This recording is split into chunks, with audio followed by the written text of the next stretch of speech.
Yeah, well, it's not just a women's issue because about 431,000 little boys were killed in the womb in 2017, which is the latest year that we have statistics for.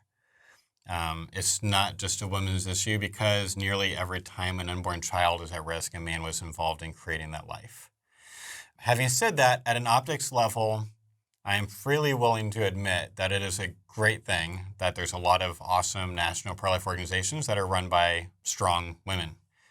If you think of people like Lila Rose and Kristen Hawkins and people like that, that's a good thing because just there are a lot of people that do just judge the pro-life movement and assume it's all men because a lot of times the politicians are men, and again, privileged people also have a view of pro-lifers being a kind of an anti-women movement or something like that. And so at an optics level, it's great for there to be some awesome female leaders in the pro-life movement. But I don't think that we should kind of cave to this pressure that all the pro-life advocates should be women. I think men have an important voice in this movement too.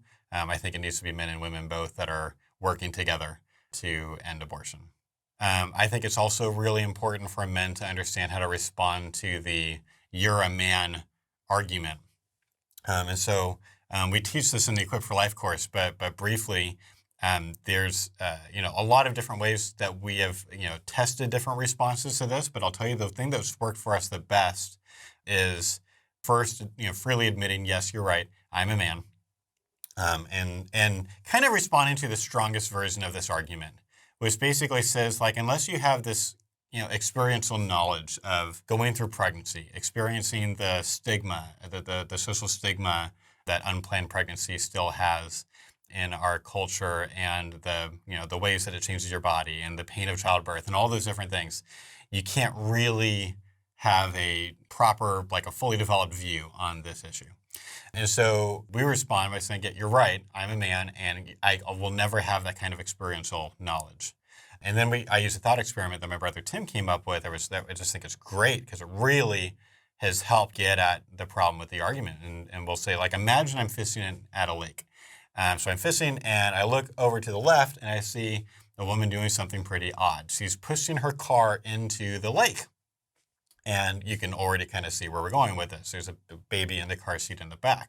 So what's actually going on is this woman is going through major postpartum depression, something that I, as a man, will never be able to really understand. I can have sympathy. I've got some really good friends who've gone through major postpartum depression, but you and I both know I as a man, am never going to really fully understand what that's like. So that's going to affect the attitude that I have toward her. I'm not going to have this judgy, I can't believe this. Someone's doing that kind of thing. That's not how I'm going to feel about it. I'm going to feel really bad for her. I'm going to feel what is going on for this poor person that she feels like this is her best option. I'm going to want to get her help. But I'm also going to jump into the water to save the kid. I'm going to try to help them both. And that seems reasonable, even though I, as a man, can't fully understand postpartum depression. Now, nothing works every time, but I'll tell you, we've experienced angry, extreme feminists actually kind of back down when they hear that argument and say, okay, that actually makes sense. That's fair. So I think it's important for men to know how to respond to that.